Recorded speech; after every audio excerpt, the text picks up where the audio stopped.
नमस्कार। हिटलर के बारे में सोचा जाए तो ना हिटलर सबसे बुद्धिमान था, ना तो सबसे ताकतवर, ना तो सबसे बलवान। पर फिर भी हिटलर वो इंसान है जो मॉडर्न एरा की सबसे बड़ी लड़ाई करवा पाया, वर्ल्ड वॉर 2। पर कैसे? वह सारे तरीके जिससे हिटलर वर्ल्ड वॉर 2 करवा पाया था, वह उसने अपनी किताब माय स्ट्रगल में बताई है, जो कि दुनिया की सबसे डेंजरस किताबों में से एक है। इस बुक में हिटलर ने अपनी आइडियोलॉजी बताई है, जो कि आज के जमाने में भी कारगर साबित होती है। How to show no mercy. Hitler ने करीब 1,75,00,000 लोगों को मौत के घाट उतार दिया था।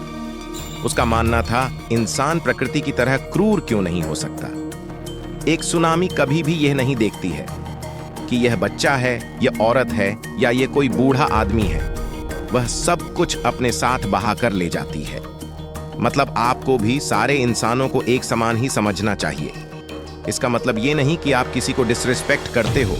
इसका सिंपल मतलब है, जब आप एक सुंदर लड़की से बात करते हो और जब आप एक बहुत बड़े इंसान से बात करते हो, उस समय आप घबराओगे नहीं।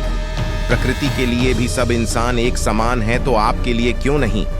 Marketing should be perfect. Marketing ऐसी होनी चाहिए कि सबसे कम बुद्धि वाले इंसान को भी सब समझ में आना चाहिए। आज की काफी सारी पॉलिटिकल पार्टी भी हिटलर के बनाए इन तरीकों का इस्तेमाल करती है। Control of media. इस तरीके में सारा मीडिया गवर्नमेंट कंट्रोल करती है, पर लोगों को इस बात की खबर भी नहीं होती। लोग तो मीडिया को सही मानकर उनसे सबसे जल्दी इन्फ्लुएंस होते हैं। Visual propaganda. हिटलर ने इमेज, सिंबल और विजुअल एलिमेंट का काफी अच्छे से इस्तेमाल करा था। उदाहरण के लिए स्वास्तिक काफी बड़ा सिंबल हिटलर और उसकी पार्टी के लिए साबित हुआ। The leader of group of man will always take benefit. Hitler अपने मतलब के लिए प्रोपेगेंडा एंड रिलीजन को बड़ी बेशर्मी से इस्तेमाल करता था। Ruthlessness, surprise, fear, violence, murder का इस्तेमाल ताकत और माइंड कंट्रोल को पाने के लिए करता था। Decision making. हिटलर एक क्विक डिसीजन मेकर था। वह रिस्क लेने से डरता नहीं था। उसका मानना था, जितनी ज्यादा आप रिस्क लो, उतने ही अच्छे आपका फ्यूचर डिसीजंस और सक्सेस के चांसेस बढ़ जाएंगे। Survival mentality. हिटलर की मोरल एंड बिलीफ बहुत स्ट्रॉन्ग थे, पर अगर वह उसकी जान का खतरा बन जाते तो वह उन्हें चेंज करने में जरा भी देर नहीं करता। हिटलर का मानना था कि अच्छा लीडर वही है जो लोगों का ध्यान अपनी तरफ आकर्षित कर पाए और उस ध्यान को अपनी तरफ रोक पाए।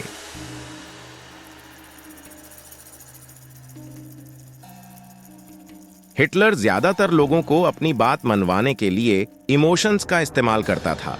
वह किसी को समझाने के लिए लॉजिक का इस्तेमाल जब ही करता था जब जरूरत हो। इन सारे तरीकों से कम मेहनत में ज्यादा लोग आपकी बात मानने लगेंगे।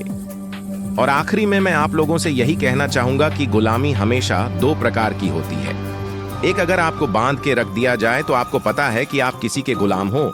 पर एक गुलामी ऐसी होती है जो आपको पता ही ना हो कि आप किसी के गुलाम हो। वह कोई भी पॉलिटिशियन हो सकता है, कोई भी धर्मगुरु हो सकता है, या कोई भी आपका करीबी दोस्त। धन्यवाद।